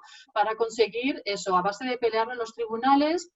Y bueno, a base de mucha pelea, conseguir que las dos madres más o menos estén blindadas. Es que esto es súper importante, ¿no? Y de hecho ya una cosa que analiza en la tesis a través de las entrevistas a madres bolleras es como, por ejemplo, de cara a la sociedad, una es la madre y la otra es la tía. Por ejemplo, de cara al colegio, de cara a los hospitales, porque no puede haber dos madres y porque los niveles de lesbofobia son bastante, en fin, importantes en algunos espacios, ¿no? Entonces, fíjate, aquí les hijos crecen con una de sus mamis que de cara al mundo es la tía. Yo creo que esto, Pero- en fin, son cuestiones, desde luego, a considerar, ¿no? Y esto lo digo para, ya termino con esta última pregunta que me hacías de lo del matrimonio, ¿no? Yo veo siempre estas cuestiones en clave estratégica, ¿no? Precisamente porque aquí se batalló y se consiguió, ¿no? Pues utilicemos estos derechos en clave estratégica, que es un poco como yo conseguí autoconvencerme de que iba a pasar por el aro. Entonces dije, mira, nos casamos, y venga, pues hacemos una fiesta, nos reímos un rato y hacemos esa utilización estratégica de este derecho conseguido para poder hacer conseguir el libro de familia, para poder figurar yo también como madre. Entonces lo hicimos así, ¿sabes? Luego, si te divorcias, no pasa nada, eso no anula el libro de familia, ¿no? Eso lo único que hace es que te tienes que luego arreglarte en el tema de la custodia y de los tiempos y de todo, ¿no? Pero vamos, que tú puedes ser una madre divorciada, que eso no te anula como la figura de la madre, ¿no? Ya Sí, sería increíble que no nos dejaran divorciar, vamos, que hubiese un derecho. pero mi duda es porque en el momento en que nacieron las criaturas ya estabais casadas, ¿no? Mi duda es qué pasa si se decide hacer esta triquiñuela después, cuando la criatura ya es más mayor. Pues mira, mi experiencia en concreto es que nos generó mogollón de estrés, porque cuando decidimos por fin que sí, que nos teníamos que casar, que era mejor casarnos, pues luego tienes unos plazos, unos procesos, y al final nos casó un amigo que es concejal, marica, en Rivas, en plan, por favor, muévenos los papeles. Fue bastante estresante, porque casi no llegamos, y todo fue porque tenía que ser antes del parto. O sea, esto es una violencia institucional, así como tal cual, que no tienen que pasar las parejas heterosexuales. Podríamos haber decidido no casarnos, que era lo que yo habría hecho. Podríamos haber decidido casarnos después o no, pero tenía que ser antes del nacimiento si realmente queríamos escaparnos al proceso de adopción. Es decir, haberte analizada por miradas externas a ver si tú eres apta como madre. Yo dije, bueno, es que esto vamos, por encima de mi cadáver, o sea, ni de broma. Entonces, lo que quedaba era el pasar por el aro del matrimonio, ¿no? En nuestro caso nos generó, ya os digo, mucho estrés y mucho agobio, porque casi no llegamos, o sea, fue, bueno, ya nos reíamos, hicimos una fiesta, en fin, intentamos optimizarlo de la mejor manera, pero fue un rollo, la verdad. Y otra cosa que a mí me parece importante señalar es que aunque lo hagas bien, luego en el contexto de la Unión Europea puedes transitar por contextos donde no te reconozcan como madre, aunque estés casada, en tu país tengas todos los derechos, como en España, bla, bla, bla. Luego transitas por muchos otros países, por trabajo, por lo que sea, y te puedes ver en situaciones tremendas. Ya no hablo solo de Hungría y Polonia, que puede... sino en otros países, en otros países de la Unión Europea, que no se reconozcan en los mismos términos tus derechos en tanto que madres, y ni los derechos de la niña o del niño, de la criatura, en tanto que hija de las personas con las cuales se está moviendo. Y eso también genera muchísimos conflictos dentro de nuestros marcos inmediatos, es decir, no tenemos los mismos derechos.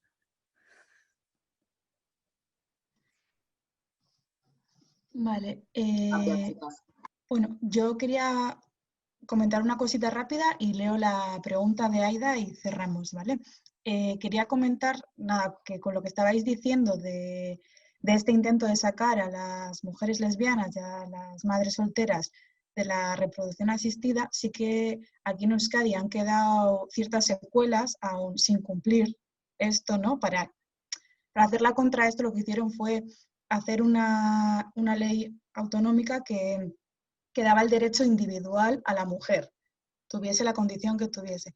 Entonces, esto, por ejemplo, hace que el derecho de pareja lesbiana yendo a reproducción asistida queda un poco en entredicho, ¿no? O sea, parejas que, por ejemplo, han ido con un proyecto de familia común empezando... ¿Cuál?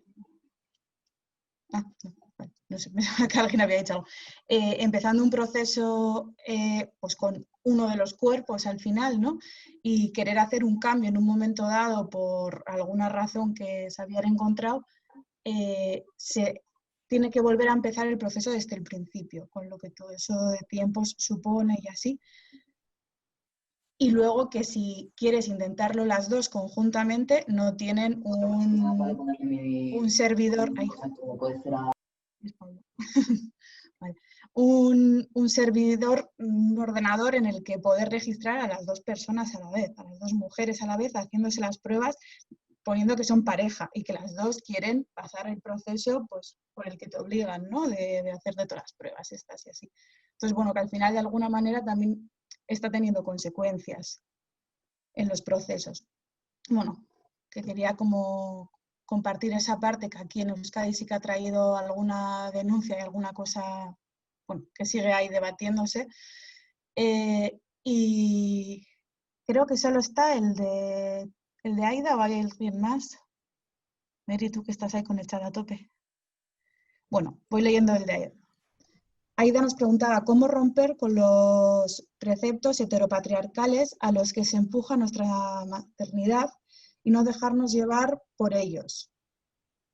Esta es la pregunta de Aida y estoy mirando el chat. No hay más preguntas, yo creo que con esta ya cerraríamos porque ya son las 7 de la tarde, Fefa se tiene que ir a otra reunión y nosotras tenemos que dejar contenidos para algo para hablar para el año que viene, ¿no? Claro. Perfecto. Pues si podéis contestar alguna a la pregunta de Aida, que la lanza. Yo creo que lo hemos estado comentando todo el rato y seguro en las otras sesiones también.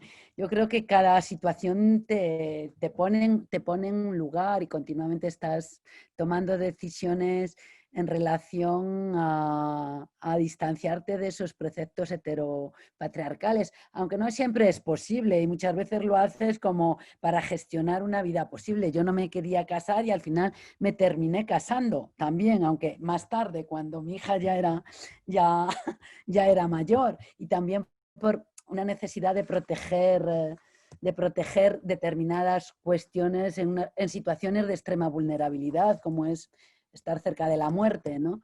Y continuamente, yo creo que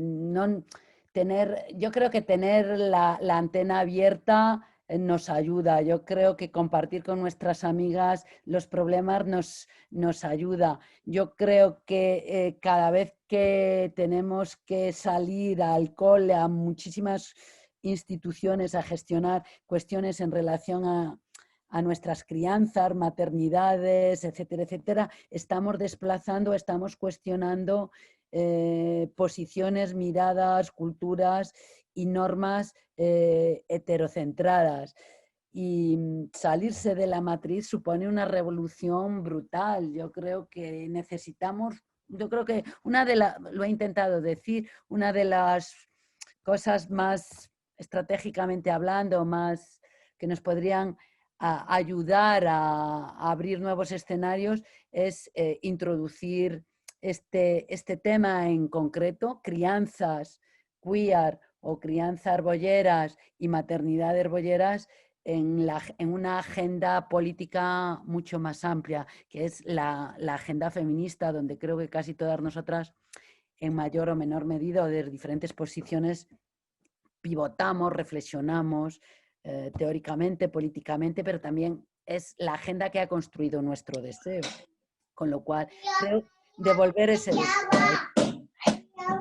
Igual no sé fútbol. Sí, nada, yo solo añadir a todo lo que venimos comentando que creo que espacios como este, la verdad es que son una gozada, ¿no? Porque precisamente, no sé, nos hacen recordar que estamos un poco menos solas de lo que nos sentimos a veces, no solo con las maternidades, sino en nuestras vidas bolleras, queer, feministas en general, ¿no? Y creo que es que las cosas, pensándolas colectivamente, pues, en fin, se llega más lejos, ¿no? Y creo que sí, como dice César, yo creo que hay que interpelar mucho más al movimiento feminista y a los feminismos en general, ¿no? Que no seamos una cosa siempre como que nos añaden, como que nos permiten estar ahí un poco, ¿no? De, bueno, venga, sí, ahí sí, este tema y tal, ¿no? Sino que realmente estamos ahí por pleno derecho y es nuestro espacio político también y tenemos que seguir cuestionando todos estos temas, ¿no?